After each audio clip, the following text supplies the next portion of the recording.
بسم اللہ الرحمن الرحیم۔ السلام علیکم۔ sirat.e.mustaqeem سعودی نیوز چینل میں آپ سب کو خوش آمدید کہا جاتا ہے۔ آج 16 جون 2021 ہے۔ آج کی اہم ترین خبروں کا آغاز اس قرآنی آیت کے ترجمے سے کیا جاتا ہے۔ سورہ ال-عمران کی آیت 159 میں ارشاد باری تعالیٰ ہے، جب کسی کام کا ارادہ کر لو تو پھر اللہ پر بھروسہ رکھو، بے شک اللہ بھروسہ رکھنے والوں کو پسند کرتا ہے۔ اللہ رب العزت ہمیں ان قرآنی آیات اور احادیث کو سمجھ کر ان پر مکمل عمل کرنے کی بھی توفیق عطا فرمائے، آمین۔ دوستو، آج کی ویڈیو میں کافی اہم معلومات ہیں۔ ویڈیو مکمل دیکھیے گا، لائک کر کے دوستوں سے شیئر بھی کیجیے گا۔ سعودی وزارت داخلہ کی جانب سے کہا گیا ہے کہ دمام شہر میں ایک ایسے مسلح گروہ کا انکشاف ہوا جو کہ سعودی عرب میں بدامنی اور مختلف طرح کی کارروائیاں کرنا چاہتا تھا۔ حکومت کے خلاف کارروائیاں کرنا ان کا پلان تھا۔ تمام صورتحال سعودی عرب کے سیکیورٹی اداروں کو بروقت مل گئی، جس پر اس پورے گروہ کو گرفتار کر لیا گیا ہے اور اس کے سرغنہ کو باقاعدہ سزائے موت بھی دے دی گئی ہے۔ مزید جو تفصیلات سعودی عرب کی وزارت داخلہ کی جانب سے جاری ہوئیں کہ ایک باقاعدہ مسلح گروہ تیار کر لیا گیا تھا جس کا کام سعودی عرب کے سیکیورٹی اداروں پر حملہ کرنا اور مختلف طرح کی بدامنی سعودی عرب کے اندر پھیلانا تھا۔ اس تمام صورتحال کو دیکھتے ہوئے سعودی عرب کے سیکیورٹی اداروں مسلسل اس گروہ کی نگرانی کر رہے تھے اور جیسے ہی پوری معلومات بروقت انہیں ملیں، فوری طور پر کارروائی کرتے ہوئے پورے گروہ کے تمام افراد کو گرفتار کیا گیا اور اس کے سرغنہ کو سزائے موت بھی دے دی گئی ہے۔ سعودی عدالت نے الدرویش نامی اس گروہ کے سرغنہ پر الزامات ثابت ہو جانے پر سزائے موت کی سزا سنائی تھی، جس کی توثیق پہلے سعودی عرب میں اعلیٰ حکام نے بتایا ہے کہ مملکت میں وبائی مرض کرونا کی ویکسین لگوانے والے افراد PCR ٹیسٹ کی پابندی سے مستثنیٰ ہوں گے۔ توکلنا اپلیکیشن پر بیان میں کہا کہ المحسن سعودی عرب آنے والے PCR ٹیسٹ سے مستثنیٰ ہوں گے۔ المحسن سے مراد وہ لوگ ہیں جو نئے کرونا وائرس کی دونوں خوراکیں لے چکے ہیں یا ایک خوراک لی ہو اور اس پر 14 دن گزر چکے ہوں۔ توکلنا اپلیکیشن 75 ممالک میں مؤثر قرار دی جا چکی ہے، مگر پاکستان میں یہ ابھی ایکٹیو نہیں۔ پہلے مرحلے میں 65 ممالک کا ذکر آیا ہے، جس میں انڈیا اور بنگلہ دیش شامل ہیں۔ پاکستان کے بارے میں کچھ دنوں میں توقع ہے کہ انشاءاللہ اعلامیہ جاری ہوگا اور پاکستان کا نام بھی ان 75 ممالک کی لسٹ میں توکلنا کے لحاظ سے آ جائے گا۔ بہت سارے اعلامیے توکلنا اپلیکیشن کے ذریعے بھی سعودی وزارت صحت جاری کر رہا ہے، جس پر غیر ملکی افراد کو توجہ دینی چاہیے۔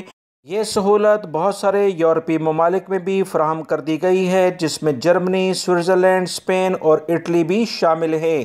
توکلنا اپلیکیشن کی جانب سے یہ بات واضح کی گئی ہے کہ ویکسین لگوانے والے ہاؤس آئسولیشن اور ہوٹل قرنطینہ دیگر ممالک میں آنے والے PCR ٹیسٹ سے مستثنیٰ ہوں گے۔ سعودی وزارت صحت نے یہ قوانین کے لحاظ سے نئی سہولت بہت سارے ممالک کے لیے متعارف کرا دی ہے۔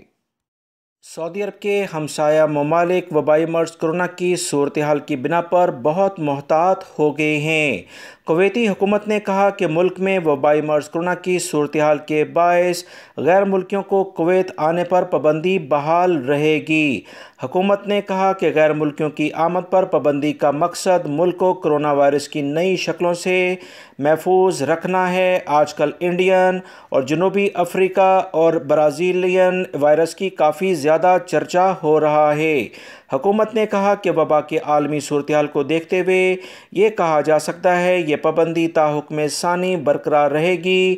سعودی حکومت کی جانب سے بھی مختلف ممالک کے لیے اسی بنیاد پر پابندیاں لگائی ہوئی ہیں۔ مختلف ملک اپنے لحاظ سے فیصلے کرتے سعودی عرب میں ایک اہم اطلاع جو شیئر ہوئی تھی کہ 1 اگست 2021 سے وہ تمام افراد جنہوں نے ویکسین کی سہولت نہیں لی ہوگی انہیں مالز، دیگر آفیسز اور جو بھی مختلف طرح کے گیدرنگ کی جگہ ہو سکتی ہیں وہاں جانے کی اجازت نہیں ہوگی۔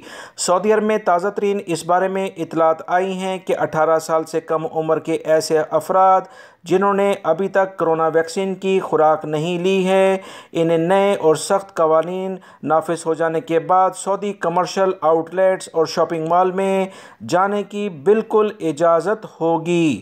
سعودی حکومت نے اہم جو اعلان کیا کہ 1 اگست سے کرونا ویکسین نہ لگوانے والے افراد کو ایسے اداروں تک رسائی نہیں دی جائے گی جس میں تجارتی ادارے، شاپنگ مالز، کھانے پینے کی جگہیں، مختلف آفیسز اور پارک تک شامل ہو سکتے ہیں۔ سعودی عرب میں اب تک 16 ملین یعنی 1.60 کروڑ افراد نے ویکسین لگوا لی ہے۔ سعودی عرب میں سعودی شہری اور غیر ملکی افراد کی مجموعی تعداد تقریباً 3.50 کروڑ کے قریب ہے۔ سعودی حکومت فری میں تمام سعودی شہری اور غیر ملکی افراد کو کرونا ویکسین کی سہولت فراہم کر رہی ہے۔ ایسٹرازینیکا اور فائزر ویکسین ابتدائی طور پر لگائی جا رہی ہیں۔ سعودی عرب میں پاکستانی سفارتخانے کے عملے کے بارے میں یہاں پر اوورسیز پاکستانیوں نے کافی شکایات درج کرائی تھیں جس پر حکومت پاکستان نے ایکشن لیتے ہوئے 3 افسران کے خلاف کارروائی شروع کر دی ہے۔ سعودی عرب میں تعینات پاکستان کے سابق سفیر راجہ اعجاز علی، ڈپٹی ہیڈ مشن محمد ذیشان احمد اور کونسلر محمد اورنگزیب کے خلاف کارروائی کی سفارش کر دی گئی ہے۔ سفارتخانے کے 3 افسران میں کنڈکٹ اور انتظامی نااہلی کے جو ثبوت ملے اس کے بنیاد پر سفارتخانے نے کارروائی کی۔ بھتہ خوری کا کوئی شکایت ریکارڈ پر نہیں آ پائی ہے۔ سعودی عرب میں جو مشن ہے اس میں افرادی قوت کے مزید بڑھائے جانے کا امکان ہے جس میں سعودی عرب میں رہنے والے پاکستانی بھائیوں کو کافی بہتر سہولیات مل سکیں گی۔ پاکستانی حکومت نے سفارتخانے سے کہا کہ سعودی عرب میں موجود پاکستانی کمیونٹی کا نجی کمپنیوں پر انحصار کم سے کم رکھا جائے اور جو لوگ اپنا کاروبار سعودی عرب میں کرنا چاہتے ہیں ان کو بھرپور مدد فراہم کی جائے۔ ون ونڈو آپریشن کے ذریعے پاکستانی جو سعودی عرب میں ملک کا ایک قیمتی سرمایہ ہیں ان کو جو بھی سہولیات فراہم کی جا سکتی ہیں وہ فراہم کی جائیں اور ان کی شکایات کو جلد از جلد سن کر حل کیا جائے۔ یاد رکھیں پاکستانی کسی بھی دوسرے ملک میں جو سب سے زیادہ روزگار کے لیے گئے ہیں سعودی عرب اس میں ٹاپ لسٹڈ ہے۔ ایک اندازے کے مطابق 25 سے 30 لاکھ پاکستانی سعودی عرب میں موجود۔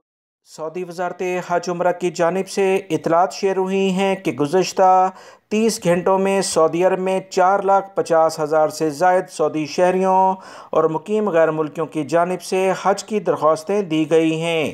حج کی درخواستوں میں 60% مرد حضرات ہیں جبکہ 40% خواتین بھی شامل ہیں۔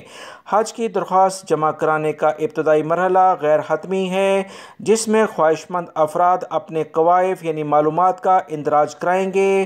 اس کے مطابق 13 ذی القعدہ تک یہ سلسلہ جاری رہے گا جس کے بعد صرف 60,000 افراد کو اگلے مرحلے کے لیے منتخب کیا جائے گا۔ یاد رکھیں سعودی عرب میں خواتین کو اجازت دی گئی ہے کہ وہ محرم کے بغیر اس سال حج کر سکتی ہیں۔ اس کے علاوہ وہ تمام افراد جنہوں نے دونوں خوراکیں لی ہیں یعنی ویکسین لے چکے ہیں انہیں اجازت ہے پہلی خوراک لینے کے بعد 14 دن کا ٹائم گزر چکا ہو یا اگر خدا نخواستہ کرونا کا مرض لاحق ہو گیا تھا اور اس کے بعد 6 مہینے کا ٹائم گزر چکا ہے تو یہ حج کے لیے قابل قبول کنڈیشن ہے۔ ایسے افراد کو قطعاً اجازت نہیں دی گئی جنہوں نے وبائی مرض کرونا کی ویکسین نہیں لگوائی۔ 18 سال سے 65 سال کے افراد کو اجازت دی جا رہی ہے۔ مکہ المکرمہ پولیس نے قرنطینہ کی خلاف ورزی پر 100 جبکہ الجوف میں 10 افراد کو گرفتار کیا گیا ہے۔ مکہ المکرمہ ریجنل پولیس کی جانب سے کہا گیا کہ گرفتار ہونے والے افراد میں سعودی شہری اور مقیم غیر ملکی بھی شامل ہیں جنہیں وزارت صحت، وزارت داخلہ کے قوانین کا احترام نہ کرنے پر گرفتار کیا گیا کیونکہ انہیں کہا گیا تھا کہ وبائی مرض کرونا کی تشخیص ہونے کے بعد انہیں خود اپنے آپ کو ایک مخصوص جگہ تک محدود کرنا تھا۔ پولیس کی جانب سے یہ بھی کہا گیا ہے کہ کرنٹائن کی خلاف ورزی پر 2 لاکھ ریال تک جرمانہ اور 2 سال تک کی سزا ہوتی ہے، جبکہ دونوں سزائیں ایک ساتھ بھی دی جا سکتی ہیں۔ خلاف ورزی کرنے والے غیر ملکی شخص کو سزا کی مدت پوری کرنے کے بعد سعودی عرب سے ہمیشہ کے لیے بے دخل کیا جائے گا، یعنی ڈیپورٹ کر دیا جائے گا، اور وہ سعودی عرب میں عمر بھر دوبارہ واپس نہیں آ پائے گا۔ دوسری طرف الجوف پولیس کی جانب سے کہا گیا کہ قرنطینہ کی خلاف ورزی پر 10 افراد کو گرفتار کیا گیا ہے۔ کورونا ٹیسٹ مثبت آنے کے باوجود ان افراد نے لوگوں سے میل جول جاری رکھا جو کہ وبائی مرض کرونا کے پھیلاؤ کا سبب بنتے ہیں۔ سیکیورٹی ادارے ان افراد کو مسلسل مانیٹر کرتے ہیں اور فوراً کارروائی کر دیتے ہیں۔ پولیس نے کہا کہ گرفتار ہونے والے مقامی شہری ہیں جنہیں وزارت داخلہ کے قوانین کے مطابق سزائیں دی جائیں گی۔ سعودی محکمہ موسمیات کی جانب سے اطلاعات شیئر کی گئی ہیں کہ سعودی عرب کے مختلف علاقے جس میں اسیر ریجن، جازان اور بہا کے بالائی مقامات شامل ہیں، بدھ 16 جون کو گرج چمک کے ساتھ بارشیں اور تیز ہوائیں چلنے کا بہت امکان ہے۔ بیان میں مزید بتایا گیا کہ بارش اور تیز ہواؤں کا سلسلہ مکہ المکرمہ کے پہاڑی علاقوں، طائف وغیرہ کے علاقے میں بھی پھیل جائے گا۔ قومی مرکز کی جانب سے مزید کہا گیا کہ مشرقی ریجن، مکہ المکرمہ ریجن اور مدینہ منورہ ریجنوں کے ساحلی مقامات پر گرد آلود تیز ہوائیں چلیں گی، جس سے دیکھنے کی صلاحیت بہت کم ہو جائے گی۔ سعودی محکمہ موسمیات نے کہا کہ سب سے زیادہ گرمی 46 سینٹی گریڈ الاساک کے مقام پر پیش آئی ہے، جبکہ سب سے کم ٹیمپریچر السودہ میں تسلسل کے ساتھ جاری ہے جو کہ 16 ڈگری سینٹی گریڈ ریکارڈ کیا گیا ہے۔